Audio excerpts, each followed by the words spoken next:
Thierry Merkel, bonjour. Bonjour. Vous avez été le premier en France à vous lancer dans le financement participatif avec la plateforme WeSeed. On était en 2008. Aujourd'hui encore, vous êtes le premier à faire du crowdfunding en direct, ici, au Salon des entrepreneurs. Racontez-nous ce qui s'est passé donc, dans la conférence que l'on vient de quitter. Alors dans la conférence, on a proposé donc au public présent dans cette plénière sur l'innovation de voter, de donner ses intentions d'investissement suite au pitch de 4 jeunes entreprises innovantes qui présentaient leur projet de levée de fonds. Et donc effectivement, c'est une première mondiale puisque dans aucun événement on avait pu comme ça accéder directement au financement de jeunes entreprises innovantes. Donc là, on parle de crowd equity. Est-ce que vous pouvez nous résumer en quelques phrases ce qu'est le crowd equity ? Alors le crowd equity fait partie de la grande famille du crowdfunding.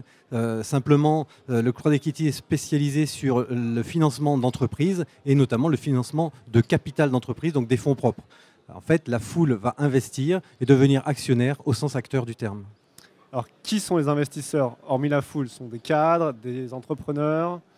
Alors sur la plateforme de WeSeed, il y a 22 000 membres inscrits, donc on a regardé leur profil. Il y a 2 types de profils. Le premier, c'est un homme de 30 à 35 ans qui est cadre et qui souvent fait son premier investissement. Il va choisir une entreprise pour un coup de cœur, pour une aventure entrepreneuriale et il met entre 500 et 1 500 euros. Deuxième profil, des gens plus seniors de 50 à 75 ans qui sont des cadres dirigeants, des anciens dirigeants d'entreprise et qui, eux, vont acheter un business plan, la participation à une aventure entrepreneuriale aussi, et qui mettent des tickets supérieurs à 3 000 à 4 000 euros. Est-ce qu'en 6 ans, le profil de ces investisseurs a changé? Oui, effectivement, il a changé un petit peu. On est revenu sur un profil encore plus jeune, plus branché et peut-être même digital native. D'accord. Et les entrepreneurs arrivent à échanger avec ces digital natives? Il y a une vraie interaction entre l'investisseur et l'entreprise? Oui, dans le mot finance participative, il y a la finance, donc c'est des montants recherchés entre 100 000 et 500 000 euros. Et l'aspect participatif, avec un échange pendant la phase de vote sur la plateforme de WeSeed, pendant la phase de souscription et après, post-investissement, des informations régulières tous les 3-4 mois sur qu'est-ce qui se passe dans l'entreprise, comment utiliser ces investisseurs en tant qu'ambassadeurs de la marque, du produit ou du service. Dans quelques jours, Fleur Pellerin, la ministre de l'économie numérique, devrait annoncer un nouveau cadre réglementaire sur le crowd equity, le crowdfunding en général. Qu'est-ce que vous espérez?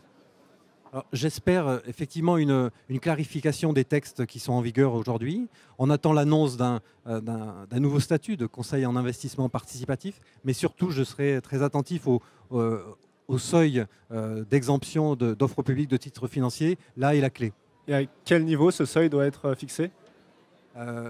Initialement, c'était 300 000 euros qui étaient proposés. Les associations de finances participative et de l'Association française d'investissement participatif ont demandé 1 million.